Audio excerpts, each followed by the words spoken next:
Gayton. And Mr. Gayton was previously in court in cause number 25 DCCR 0184, entered a plea of guilty to driving while intoxicated third or more, which was enhanced to a second-degree felony because of prior offenses. The agreement was for a cap of 14 years in prison. I've received the pre-sentence report. Has everyone had an opportunity to review that report?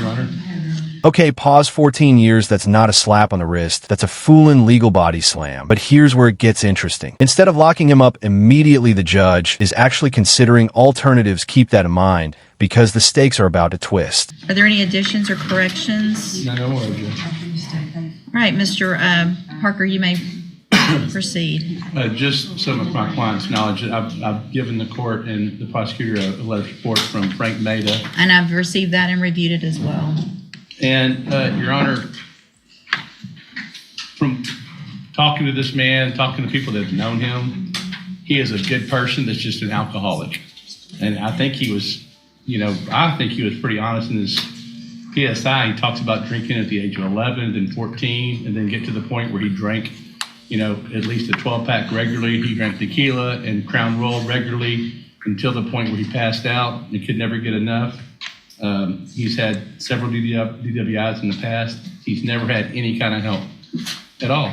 And I think he is a prime candidate for safety to get the help. He's had some periods where he's tried to do it on his own, and he was somewhat successful.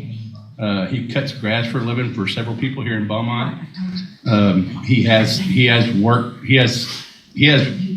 ability to make money if he's given the opportunity to be put on probation and go to the safety program.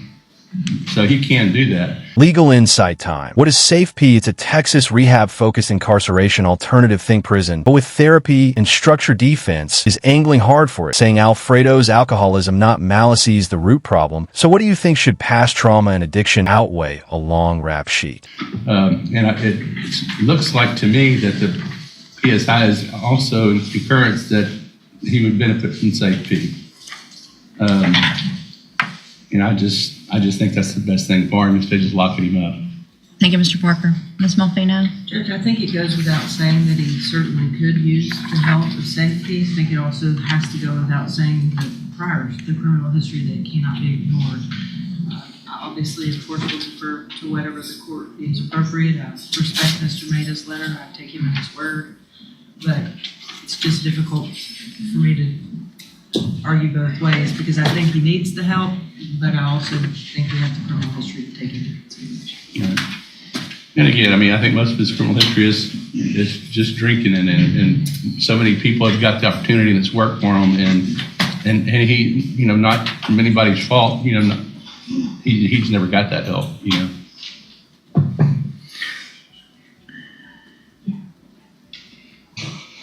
It's okay. Is there anything you want to tell the court? They sent me to prison and made me work and work and work. They never teach me as drinking. And I always go for change. I'm always maintenance as to trustee. And I'm working on the freeways with Texas Department of Transportation, cleaning roads, do anything. And disasters, never give me a chance to stop.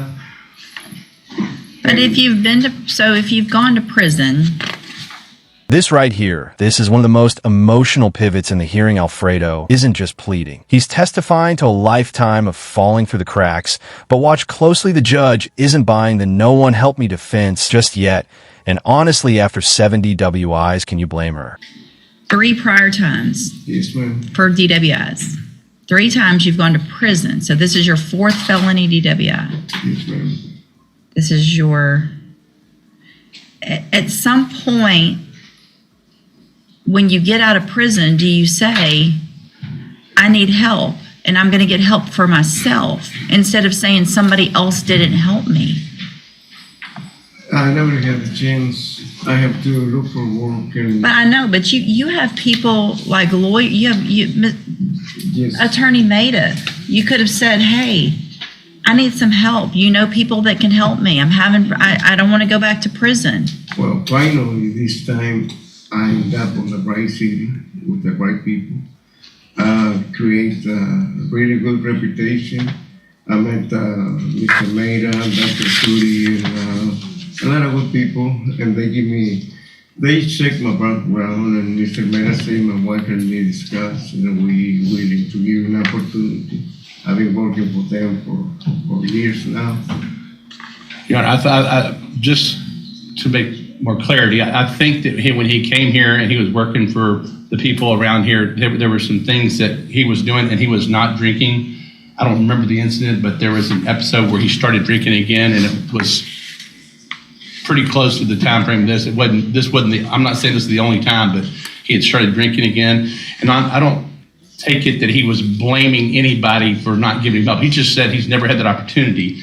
And, you know, when you're an alcoholic or a drug user or addicted to anything, it's easy for, you know, to say, it's the same thing with an abused woman. Why don't you just leave? Why don't you just leave? Just learn. Stop drinking. And it's hard. Yeah. I don't disagree that it's hard. But I also, if you've never been to prison before. Right. 7th, the WI 7th, let that number hit for a second. This is where things go from tragic to terrifying. A 0.257 blood alcohol level isn't just buzzed, it's blackout drunk behind the wheel. And this judge, she's seen where that road ends. Fatalities, you can feel her patience thinning fast. And if you hadn't had the wake-up call of prison to say, I don't want to go back to prison, I need to figure out how to stop drinking. And then you get out and then you do it again. Well, I didn't figure that out. Let me go do it again. Your blood alcohol was 0.257. You ran off the road. You could have, I mean, there's just too many times that I see now, unfortunately, people in here where we're looking at someone who is, has killed someone or hurt someone. And the fact that this is your 7th DWI. It's your 7th. I don't disagree that you need help, but I don't feel like now's the time for, and I don't know what happened in those cases in Harris County and Bexar County. You know, if you were given an opportunity, at some point, I feel like there's opportunities for probation where people decide not to do that because sometimes doing a few years in prison is easier. Well, I think it's some of odd to me that there has not been a probation. I think some of these he sat in jail and wasn't able to bond out, and it's one of those deals. You know, we'll plead you to 2 years or 4. I don't remember the numbers, but and so. I mean, you got 12 years back in 2004. 12 years for your DWI. Second felony DWI. Then you got another one after that, and for some reason Bexar County said, well, let's give them less time. Let's give them 5. Let's reward them for continuing the wrong behavior.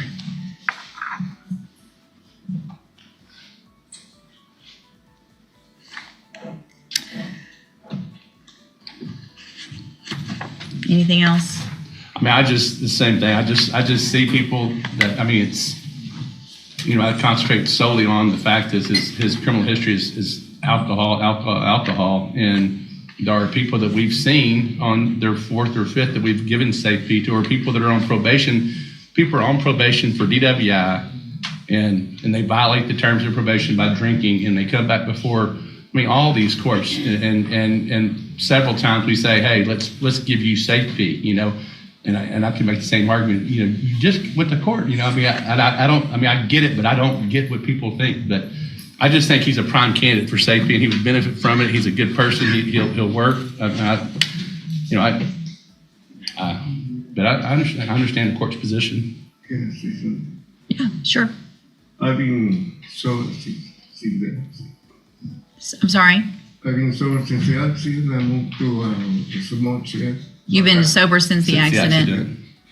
I moved to a chair that is on the back of the property, Mr. Maida, and he said one condition, no drinking. And I respect that, and I've been doing exactly what he says. because I know he's the only one of the few persons that believe in me, and I see me a great opportunity. I know it's the chase of my I can't life. slow down. He said he's one of the only ones that will give him an opportunity. He knows he's serious about. He's allowed him to move on the back of his property in a little room, I think. We even went to what they call a retreat. He asked me if we willing to go, and I said yes, sir. And we spent 3 days. And he's a great person. He's been helping me a lot.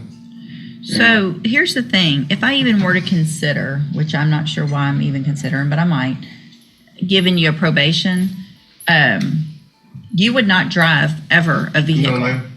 I mean, it would be part of your probation. So you're going to have to, No, ma'am. I ever. haven't get a car. Listen to her. I mean, it would be a condition of your probation that you never drive the entire time that you're on my probation. You understand that? Yes, ma'am.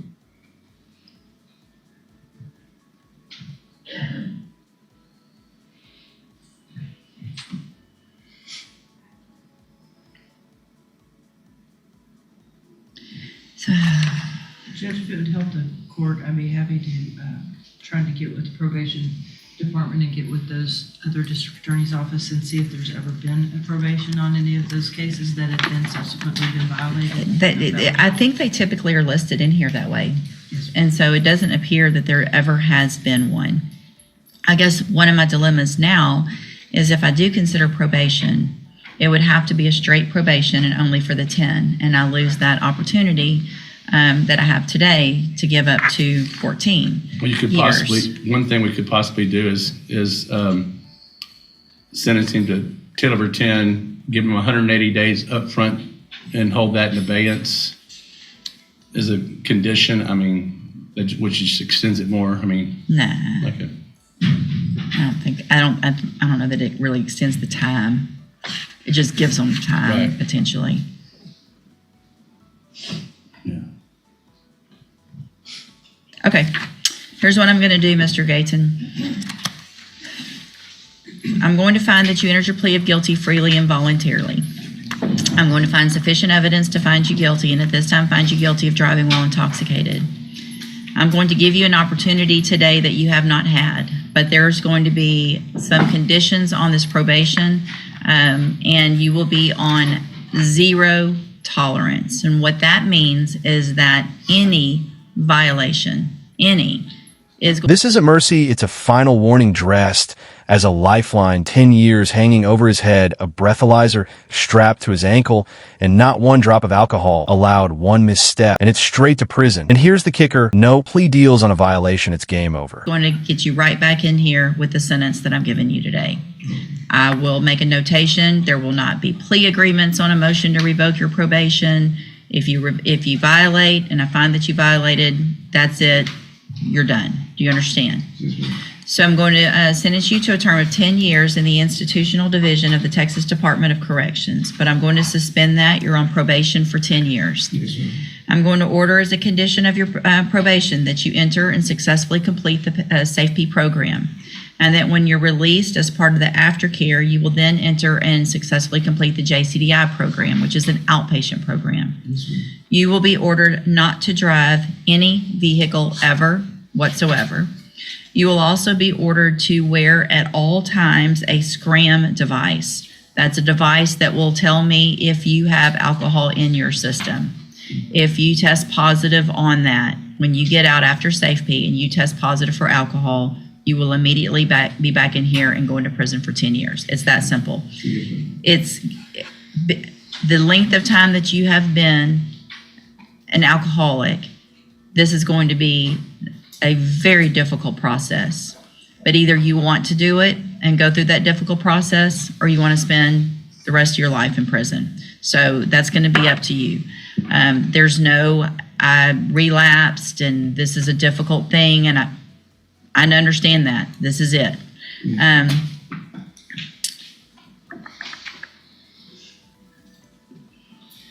You will be ordered to serve 10 days upfront time as a condition of that program. That's required. You'll obviously get that time in while you're waiting to go to SafeP. Anything else condition-wise that anybody can think of? I'm sorry. I'm going to order a $500 fine. Let's talk about that no driving clause. Judges rarely say never, but here she means it. No cars, no exceptions, not even 2 years from now. She's drawing a hard boundary to protect the public and holding Alfredo personally accountable like never before. All right, so I think that covers it. And so, Mr. Gayton, I hope you take advantage of this. It sounds like you're ready finally at this point in your life. I hope you take advantage of it because, again, this is the only opportunity you're going to get here in this court. And thank you, I appreciate Would you everything. have any ability to pretty tightly monitor his no driving? I mean, I know that's just. I don't know how to, because if I put, you know, a GPS won't do it because if he's in somebody else's vehicle. I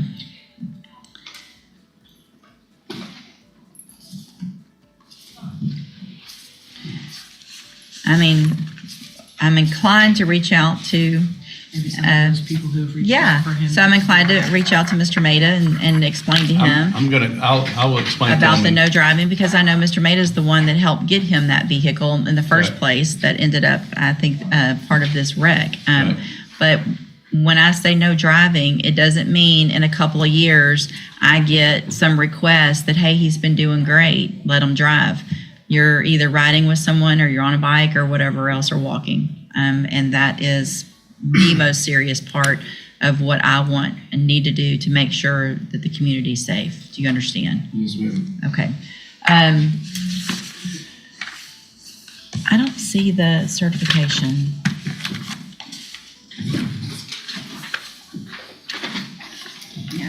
I'm going to hand you the trial court certification that shows this was an agreement that I followed, and so you've waived your right to appeal. I have also handed you a written admonishment regarding your ineligibility to possess a firearm or ammunition. Because of the judgment entered against you, you're ineligible under Texas law to possess a firearm or ammunition. Possession of a firearm or ammunition could lead to charges against you. Firearm is a legal term, and you should read the written admonishment I provide you to see what devices qualify as a firearm. If you have questions about the laws that make you ineligible to possess a firearm or ammunition, or about how long that lasts, you can talk with Mr. Parker. Good luck to you, Mr. Gayton. I hope you take advantage of this. I will. Don't make me regret it, please. Okay. Thank you.